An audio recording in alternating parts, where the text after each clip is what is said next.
dan bersama rohmu.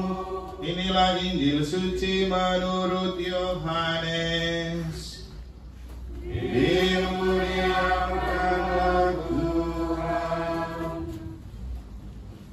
Pada waktu itu ada pesta perkawinan di Kana yang di Galilea, dan ibu Yesus ada di situ. Yesus dan murid-muridnya diundang juga ke perkawinan itu. Ketika mereka kekurangan anggur, Maria berkata kepada Yesus, "Mereka kehabisan anggur."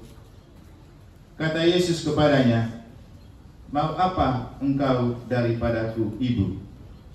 Saatku belum tiba." Tetapi ibu Yesus berkata kepada pelayan-pelayan, "Apa yang ia katakan kepadamu, buatlah." Di situ ada 6 tempayan yang disediakan untuk pembasuhan menurut adat orang Yahudi. Masing-masing isinya 2-3 buyung. Yesus berkata kepada pelayan-pelayan itu, "Isilah penuh tempayan-tempayan itu dengan air." Dan mereka pun mengisinya sampai penuh. Lalu kata Yesus kepada mereka, "Sekarang cedoklah dan bawalah kepada pemimpin pesta." Lalu mereka pun membawanya. Setelah pemimpin pesta itu mengecap air yang telah menjadi anggur itu, dan ia tidak tahu dari mana datangnya, tetapi pelayan-pelayan yang mencedok air itu mengetahuinya, ia memanggil mempelai laki-laki dan berkata kepadanya, "Setiap orang menghidangkan anggur yang baik dulu, dan sesudah orang puas minum, barulah yang kurang baik. Akan tetapi engkau menyimpan anggur yang baik sampai sekarang." Hal itu dibuat Yesus di Kana yang di Galilea, dan merupakan yang pertama dari tanda-tandanya. Dengan itu ia menyatakan kemuliaannya, dan murid-muridnya percaya kepadanya.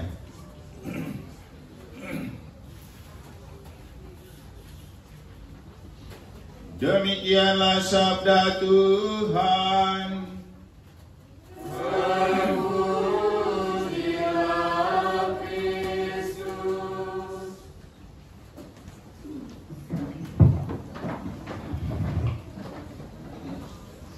Kasih Yesus, jalan alternatif moderasi beragama.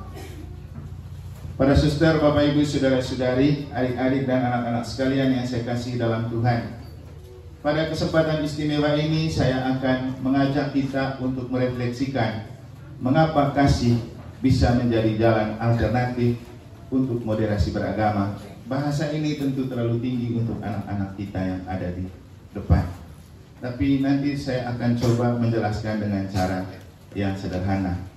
Namun pada tempat pertama dan utama, saya mau mengatakan bahwa hari ini kita merayakan misa dan kita berdoa.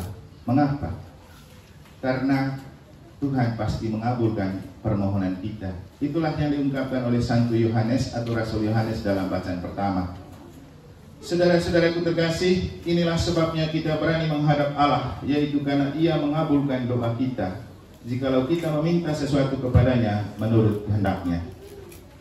Ini bacaan yang kalau saya tidak salah ingat juga kita pakai waktu merayakan Natal bersama kali lalu. Tempatnya di situ. Kenapa kita berani menghadap Allah? Karena kita percaya Dia akan mengabulkan doa kita, tapi bukan menurut kehendak kita, tetapi menurut kehendaknya. Nah, ini hal yang perlu kita sadari pertama, karena seringkali kita berdoa berdasarkan kebutuhan kita. Apalagi kalau sudah mau ujian, pasti doanya lebih kencang dan lebih banyak. Harapannya supaya lulus. Jadi jelas sekali kita berdoa karena ada sesuatu yang ingin kita butuhkan. Dan di situ sedikit ada bahaya kita memaksakan kehendak supaya Tuhan menjawab doa kita. Padahal doa terbaik adalah berpasrah sambil membiarkan Tuhan menjadikan apa yang Tuhan mau dan kehendaki. Maka dari itu, untuk meminta sesuatu kepada Tuhan mungkin tidak perlu injury time. Dalam arti relasi kita dengan Tuhan harus tetap terus dijaga setiap hari, Karena ketika kita sangat dekat dengan Tuhan, maka kita tidak perlu meminta pada saat kita membutuhkan. Karena Tuhan sudah mengenal kita dan tahu apa kebutuhan kita. Sama juga dengan begini. Bapak Ibu kalau punya teman dekat sekali, yang dinamakan sahabat, pasti sudah tahu sama tahu luar dan dalamnya. Dan pasti akan selalu tahu kondisi temannya. Maka ketika temannya itu lagi punya masalah, pasti Anda langsung tergerak untuk membantu tanpa dia meminta. Begitu juga Tuhan. Kalau kita sudah dekat dengan Tuhan, tidak perlu tunggu ujian kita minta. Kan sudah dekat. Nanti Tuhan tahu kita mau ujian, pasti dia bantu. Yang jadi masalah ketika kita itu menghadap Tuhan pakai gaya musiman. Kalau musim ujian, baru menghadap dan mencari Tuhan.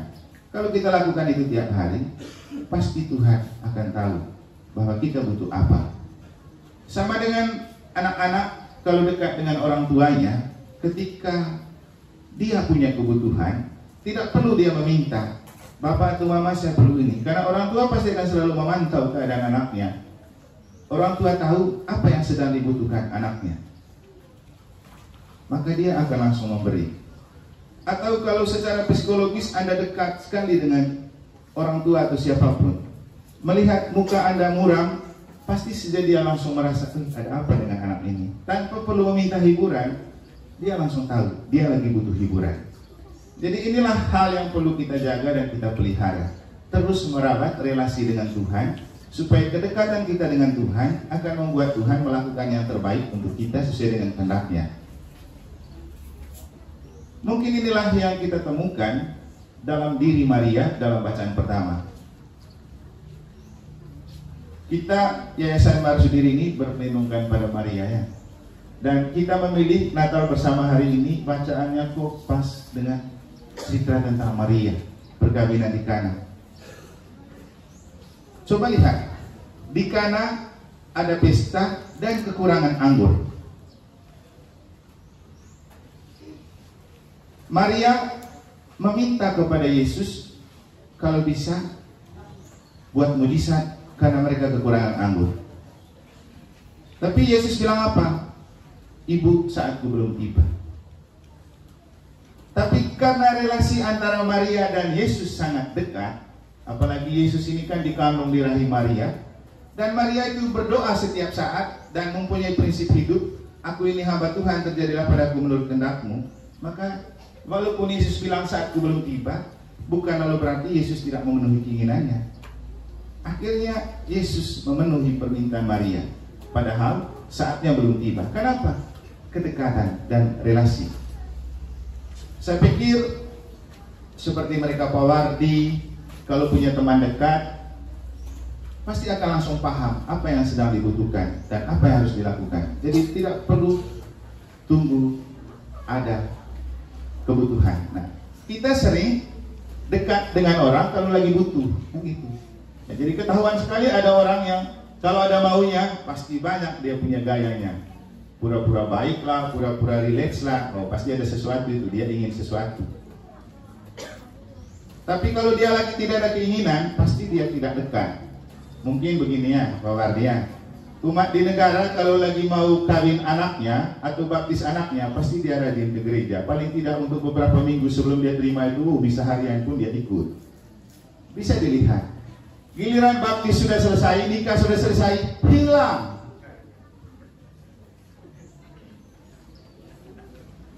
Ya, bagaimana Tuhan merasa tergerak kalau model kayak gini? Tapi kalau setiap saat kita datang tanpa kita butuh, itu otomatis kita manusianya, maafin, manusia itu kan pastor juga manusia. Kita juga punya rasa iba. Itu kalau lihat orang sering ke gereja tanpa disuruh, tanpa ada kebutuhan, otomatis ada rasa sayang yang muncul dari dalam diri kita. Itu otomatis. Tapi kalau kau tunggu ada kebutuhan baru kau datang, sebenarnya ada penolakan di hati. Tapi ya mau bagaimana lagi? Jadi seperti itulah kita menjaga relasi dengan Tuhan. Jangan musiman. Paus Fransiskus bilang, kalau orang Katolik jangan jadi orang Katolik partai, jadilah orang Katolik 1 kali 24 jam. Bukan berarti bahwa 1 kali 24 jam kita berdoa, tidak. Lakukanlah apapun dengan iman bahwa Tuhan selalu hadir di sana. Dan untuk itulah Yesus lahir sebagai Emmanuel, Allah yang selalu menyertai kita tanpa batas waktu. Itu tentang bagaimana kita perlu berdoa kepada Tuhan dan menghadap Tuhan, tidak perlu pakai hitung dan pakai batas waktu. Kedua yang ingin saya jelaskan ini tentang kasih sebagai jalan alternatif moderasi beragama.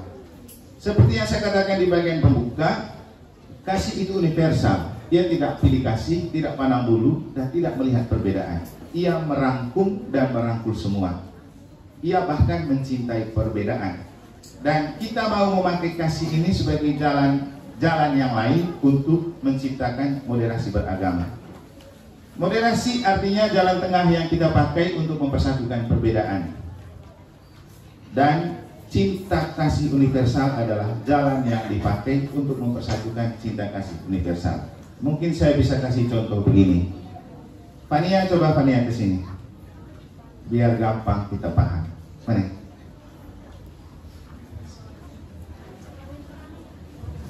Cepat, lewat samping dia. Supaya anak-anak bisa paham apa itu kasih sebagai moderasi. Dia yang mempersatukan perbedaan. Biar kita tahu. Ini Fania, bapaknya dari Momere, mamanya dari Jawa, tinggal di negara. Jauh sekali pasti perbedaan antara bapaknya sama mamanya. Tapi apa yang mempersatukan mereka? Cinta. Mereka bersepakat untuk menjalani cinta bersama dalam sebuah perkawinan. Lalu Fania itu lahir sebagai buah cinta dari perbedaan antara bapaknya yang dari Momere dan mamanya yang dari Jawa. Tidak mungkin Fania lahir kalau bapak mamanya tidak punya rasa cinta. Coba bapak ibu yang menikah, Anda tidur buat anak itu karena rasa apa?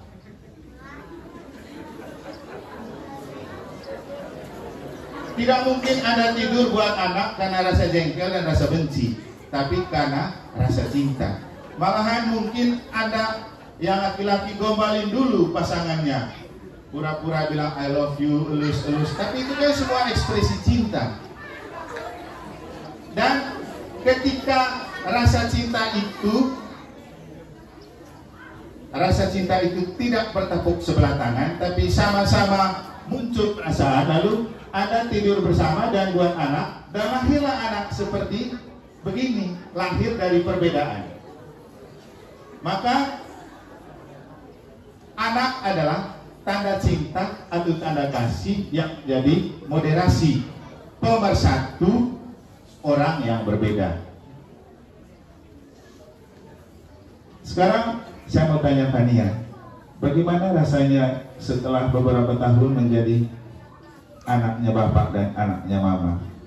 Bagaimana perasaan Fania ketika melihat bapak mama?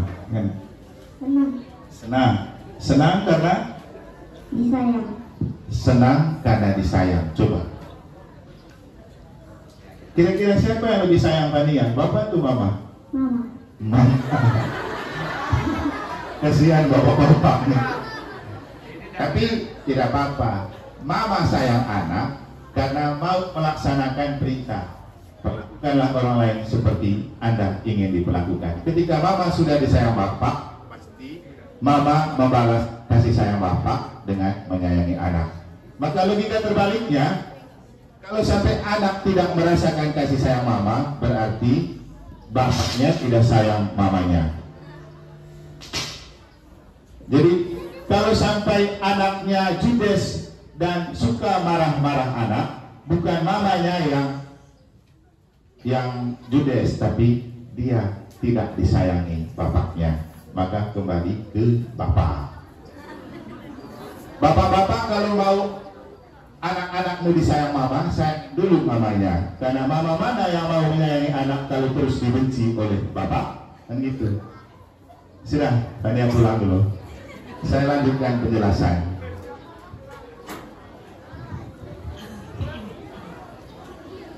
Fania bilang dia senang karena sudah dilahirkan, apalagi disayang orang tua, terutama mama. Semoga Pak Biru tidak dengar ya. Tapi kalaupun dia dengar, dia harus senang. Kenapa? Efek dari rasa sayangnya kepada istrinya yang membuat istrinya menyayangi anak-anaknya. Demikian juga bapak-bapak, dia akan menyayangi istri kalau dia melihat istri yang menyayangi anak. Itu ya bapak dia. Betul ya? Yang ingin saya jelaskan begini, kalau orang tua selalu bertengkar, pasti anak krisis kasih sayang. Dan coba Anda membayangkan kalau menumbuh kembangkan anak yang krisis kasih sayang, apakah anak itu nanti mampu mengasihi sesama? Tidak mungkin, karena dia tidak pernah mengalami itu. Dan bicara tentang kasih, bukan soal kamu agama Katolik, kamu agama Kristen, tidak. Kasih itu universal. Saya rasa semua orang tua buat anak tidak berpikir dulu, saya Katolik atau tidak Katolik, kan gitu. Tapi ketika rasa cinta itu muncul, kamu buat.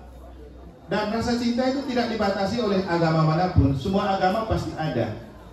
Nah, cinta universal itulah yang kita pakai untuk tinggal di dalam hati dan diri kita, tidak perlu melihat agama. Teruslah saling mengasihi tanpa melihat Anda agama apa. Kata Gus Dur, terus saja Anda berbuat baik, karena ketika Anda melihat, orang melihat Anda berbuat baik, orang tidak bertanya kamu agama apa. Yang orang ingat adalah perbuatan baikmu. Nah, kita kembali ke Injil. Injil bercerita tentang Yesus memperbanyak atau mengubah air menjadi anggur dalam pesta perkawinan di Kana karena permintaan mamanya. Kalau Yesus tidak menyayangi mamanya, tidak mungkin dia mau. Kalau mamanya tidak menyayangi Yesus, tidak mungkin dia minta. Karena mamanya kan jaga gengsi juga. Dia mau tunjukkan bahwa dia punya anak itu Tuhan. Makanya buktikan di depan orang bahwa sebagai Tuhan, Yesus bisa mengubah air menjadi anggur. Dan hal yang kita maknai dari sini, dari Maria dan Yesus adalah ini. Bapak Ibu, kamu bisa pastikan bahwa yang punya hajatan nikah itu orang Katolik atau Protestan? Pernikahan di Kana nih, suster, yang punya hajatan itu kira-kira orang Katolik atau Protestan punya? Tidak ada agamanya. Tapi kenapa Maria dan Yesus mau bantu? Kalau pakai agama, pasti Maria dan Yesus tanya dulu, kamu Katolik atau tidak? Kamu Protestan atau tidak? Tapi kan tidak tanya, kamu agama apa? Yang dilihat adalah kondisi yang memprihatinkan. Dan itulah yang membuat mereka tergerak oleh belas kasih. Tanpa melihat perbedaan. Kita juga tidak tahu mereka punya hubungan keluarga. Kita tidak tahu. Mereka hadir sebagai undangan, tapi mereka yang merasa tergerak untuk melihat kekurangan itu yang perlu dibantu. Jadi kasih sebagai jalan alternatif moderasi beragama artinya kita punya hati yang merasa tergerak oleh belas kasih kepada sesama karena kita prihatin dengan keadaannya. Kalau di Indonesia kita prihatin dengan radikalisme dan fanatisme, maka mari mengenakan kasih. Jadi mari mengenakan kasih.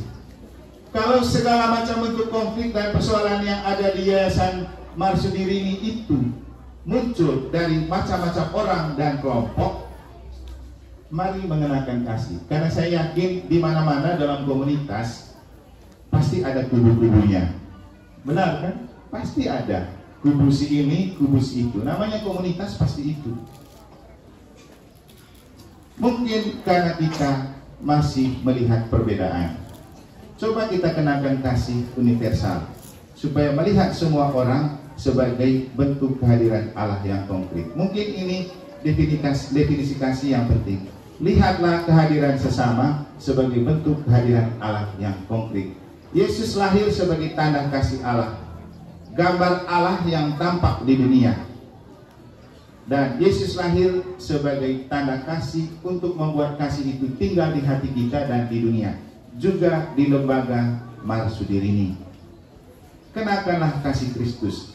Lagi-lagi ketika Anda diminta untuk mengenakan kasih Kristus, itu bukan katolikisasi atau kristenisasi, bukan. Kita hidup untuk menebarkan kasih. Karena Yesus juga tidak pernah mendirikan agama.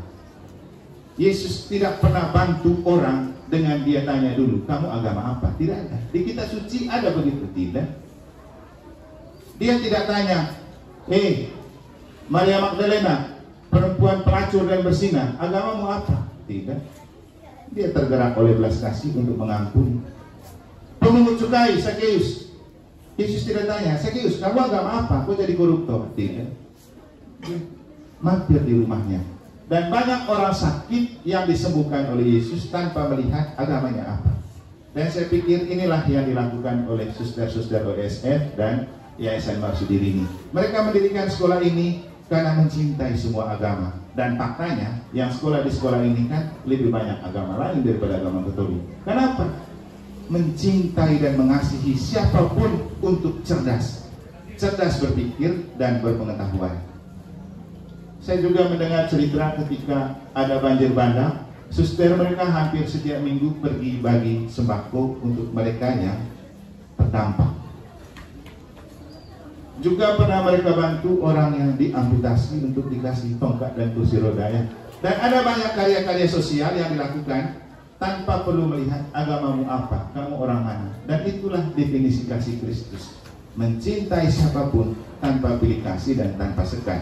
Semoga Yayasan Marsudirini yang telah bertumbuh dan berkembang dalam perbedaan tetap menjadikan kasih Kristus sebagai jalan alternatif untuk kesuksesan dan keberhasilan di hari-hari selanjutnya. Jangan lupa dekat selalu dengan Bunda Maria, karena kedekatan Bunda Maria dan Yesus memungkinkan kita mengalami kehadiran kasih Yesus dalam hidup, seperti Yesus yang menghadirkan kasihnya dalam pesta perkawinan di Kana dengan mengubah air menjadi anggur karena permintaan Maria ibunya. Semoga Tuhan memberkati kita.